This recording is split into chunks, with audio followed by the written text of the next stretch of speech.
राधे राधे महाराज जी। महाराज जी, भगवान पर अटूट विश्वास है और नाम जब भी निरंतर चल रहा है, किंतु जब जीवन में कठिन परिस्थिति आती है तो ईश्वर के ऊपर विश्वास के साथ साथ जीवन समाप्त करने का या सब छोड़कर सिर्फ भगवान की शरण में रहने की आकांक्षा होती है। महाराज जी, ऐसे में इस परिस्थिति में क्या करना? निरंतर नाम चल रहा है, अभी हमें संशय है, क्योंकि निरंतर जब चलने लगेगा तो कुछ स्थिति आ जाती है। हम लोग उसी मार्ग के पथिक है ना, इसलिए एक स्थिति आ जाती है। कोई भी विपत्ति हमें परास्त नहीं कर सकती, कोई भी दुख हमको उदास नहीं कर सकता, क्योंकि नाम चल रहा है। जब ज्यादा कष्ट होता है तो ज्यादा भजन होता है, शांत। जब ऐसा लगता है शरीर छूट तो नहीं जाएगा तो एकदम भगवदाकार वृत्ति, भगवान आ रहे हैं। तो निरंतर भजन शब्द से हम कह रहे हैं कि इस पर सुधार करो। निरंतर अभी नहीं हो रहा है। जिस दिन अव्यावृत भजना, अखंड भजन होने लगेगा तो स्थिति आ जाएगी। अटूट विश्वास जब है तो टूट कैसे सकता है? कुछ भी हो, जोई जोई प्यारो करे सोई मोहि भावे। अब कुछ भी हो, अब क्या, जब आपसे प्यार किया फिर हम क्यों किसी से शिकवा करें? भगवान, अब तुम जैसा चाहो वैसा खेलो, जैसा चाहो वैसा विधान करो, मैं उसी में राजी रहूंगा जैसे तुम मुझे रखना चाहते हो। मस्त नाम जब चल रहा है तब ये मस्ती आएगी, नहीं ऐसे नहीं आएगी। नाम जब चल रहा है तो ये मस्ती आएगी, नहीं मस्ती नहीं आ सकती। इतनी विपत्तियां मनुष्य जीवन में, इतना संघर्ष है कि कदम कदम ऐसा लगता है यार अब खुशी हुई, और अगला कदम इतने दुख में पड़ जाता है कि लगता है कैसे निकल पाऊंगा इस दुख से। तो फिर एक सुख का प्रकाश आता है, फिर एक ऐसी समस्या आ जाती है, फिर ये पूरा जीवन चलता रहता है, ये पूरे जीवन। और ये सोचना कि शरीर को मिटा दें, ये कोई समस्या का हल नहीं है। शरीर मिटा देने से एक महापाप बन जाएगा और वो हमारी दुर्गति कर देगा। तो ये जो लोग सोचते हैं कि मैं कर लूं समस्या का समाधान हो गया, बिल्कुल नहीं। भारी समस्या मोल ले ली, आगे तुम्हें परिणाम पता नहीं, इसलिए आप तो कभी कोई निदान है ही नहीं। हमको लड़ना चाहिए, संघर्ष करना चाहिए। हमें चाहे बेइज्जती हो, चाहे अपमान हो, चाहे दुख हो, हमें लड़ना चाहिए, हमें नहीं करनी चाहिए। आखिरी हद तक मुझे सहना चाहिए। अच्छा, सब छोड़कर भगवान की शरण वो आप हो, क्या वेश बदल लेना भगवान की शरण है? नहीं, इस भूल में मत रहना। क्या स्थान बदल लेना भगवान की शरण है? ये अंदर की बात है। अंदर से भगवान की शरण में हो तो आप महात्मा हो, और बाहर से आप महात्मा का वेश है और अंदर से रुपया चाहिए, भोजन चाहिए, नाना प्रकार के सांसारिक सुख चाहिए, तो आप विषयी पुरुष हो, आप महात्मा नहीं हो। और आप पैंट शर्ट में हो, मेहनत से कमाते हो, धर्म से चलते हो, नाम जप करते हो और भगवान का चिंतन कर बढ़िया हो, आप बढ़िया हो। तो हमें लगता है कि ये कोई निदान सोचे कि मैं समस्या का समाधान बाबा जी बन करके, तो मुझे लगता है नहीं। ऐसी ऐसी समस्याएं हैं जिनका केवल निदान भगवान है, दूसरा कोई निदान नहीं। सोचो, साल 2 साल 4 साल 5 साल आप बोल दो कि आप ब्रह्मचर्य से रहो, कोई मनोरंजन नहीं करोगे, आप ये खाओगे, आप ऐसे रहोगे, तो एक एक दिन हम काट सकते हैं कि यार 4.5 साल रह गए, अब 4 साल रह गए, 5 साल। पूरी जिंदगी मनोरंजन नहीं कर सकते, पूरी जिंदगी कोई रिश्ता नहीं है, पूरी जिंदगी में किसी भी तरह का कोई सुख नहीं है सांसारिक।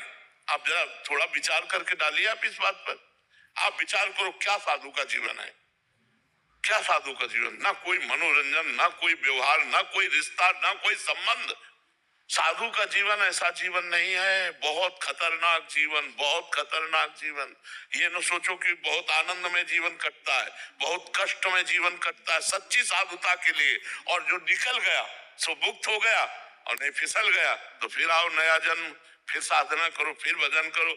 इसलिए कोई समस्या से भागे कि मैं समस्या का निदान साधु बन के पालूंगा, तो भूल मत करना, बड़ी समस्या है। मतलब ये कोई न सोचे कि संत बनना सहज है। बिल्कुल नहीं, बिल्कुल नहीं। बाबा जी बनने का मतलब मर गए, अब मर के हम चल रहे हैं।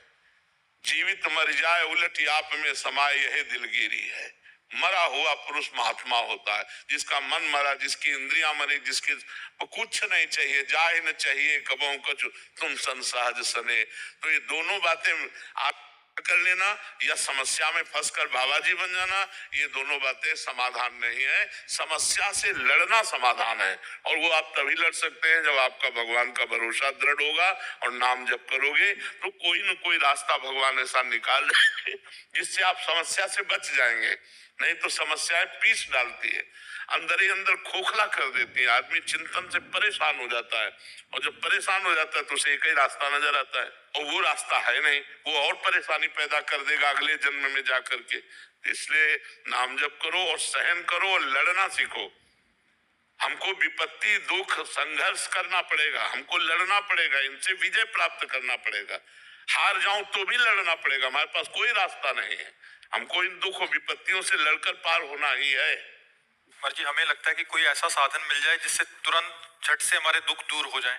अवश्य में भोक्तव्यम कृतम कर्म शुभाशुभम, अपने कर्म को जीव को भोगना होगा। ये जब भगवान कह रहे हैं तो और की हम बात कैसे माने। भगवान कह रहे हैं ना, अवश्य में भोक्तव्यम कृतम कर्म शुभाशुभम, भोग भोगना होगा। ये सब इधर से जंतुर बनाने से और राख लेने से और कलावा बनाने से तुम्हारे प्रारब्ध नहीं नष्ट हो जाएंगे। हाँ, पवित्र कार्य है, करना चाहिए गृहस्थी में, देव मंगल के लिए जगत मंगल के लिए यज्ञ करना चाहिए, हवन करना चाहिए, ब्राह्मणों के द्वारा अनुष्ठान कराना चाहिए, लेकिन प्रारब्ध भोग नहीं कटता, खुली बात है। हाँ, हम ऐसी एक कला जानते हैं जो ऐसे दुखों में भी आप सह सकते हो, वो कला है भगवान का नाम, वो खुली बात कहते हैं। खूब नाम जप करो और भगवान में चित्त जोड़ो, तो चित्त भगवान से जब जुड़ा होता है तो आनंद होता है। शरीर दुख में है, भारी समस्या है, लेकिन मन आनंद में, यही बात है। सावई मना कृष्ण पदारविंदो, मन भगवान कृष्ण के चरणों में लगाए तो आनंद है, राधा जी के चरणों में लगाए तो आनंद है। अगर मन संसार में रहेगा तो कष्ट ही भोगना पड़ेगा। कोई ऐसा नहीं, इतने पढ़े लिखे डॉक्टर, इतने बड़े सर्जन, इतने बड़े सब भगवान ने तो बनाए हैं। अगर छू से होता तो बढ़िया काम बन जाता। डॉक्टरों की जरूरत क्या है, बिल्कुल इधर उधर मत भटको, किसी को कोई परेशानी है सीधे अस्पताल जाओ, जैसे हम दवा करवा रहे हैं, टेबलेट खाते हैं, डायलिसिस करवाते हैं और भगवान की शरण में पड़े और नाम जप करते हैं। बिल्कुल सीधा रास्ता है। हाँ, कुछ ऐसे मंत्र हैं, यदि सकामता पूर्वक उनका अनुष्ठान किया जाए तो कुछ दर्द को कम कर सकते हैं, समस्या को कम कर सकते हैं, मिटा नहीं सकते, मिटाने की सामर्थ्य नहीं, प्रारब्ध भोग भोगना पड़ता है। नहीं, रामकृष्ण परमहंस जी इतने सिद्ध महापुरुष, उनके गले में कैंसर था, बड़े बड़े महापुरुषों के जीवन में कष्ट पाया गया। भाई जी हनुमान प्रसाद पोद्दार जी के हाथों में तो बड़े बड़े कष्ट सहने पड़े। ये छूछा से नहीं जाते भैया, खूब राधा राधा नाम जप करो, सह करके निकल जाओ, बस ये बात है। जी ऐसा कहा जाता है वहां गए लड़का हो गया, यहाँ गए ये ठीक हो गया। तो लड़का होना होगा तो कहीं जाओ चाहे ल जाओ हो जाए और नहीं होना होगा तो चाहे जहाँ चले जाओ नहीं होगा। वो संयोग होता है। जैसे देखो, आपका कोई काम नहीं बन रहा था, आप हमारे पास आए, अब वो संयोग बन गया आपके कर्म का और काम हो गया। बोले जय बाबा की, वो प्रेमानंद से नहीं बना, वो तुम्हारे कर्म का संयोग था, वो तुम्हारे कर्म का संयोग था। बिल्कुल समझिएगा, ये आप नौटंकी नाटक नहीं, खुली बात है।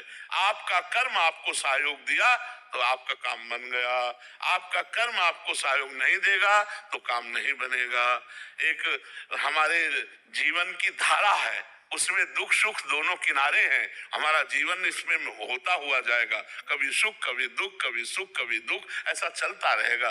कोई मिटा नहीं सकता यार, हमारी समझ में नहीं आता।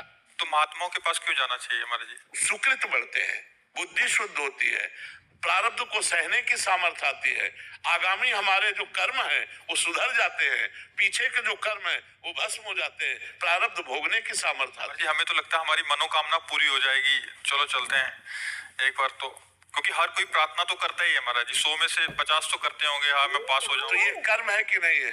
ये भी तो एक कर्म है। उनका सत्कर्म बना, वो नंगे पैर चल करके आ रहे हैं।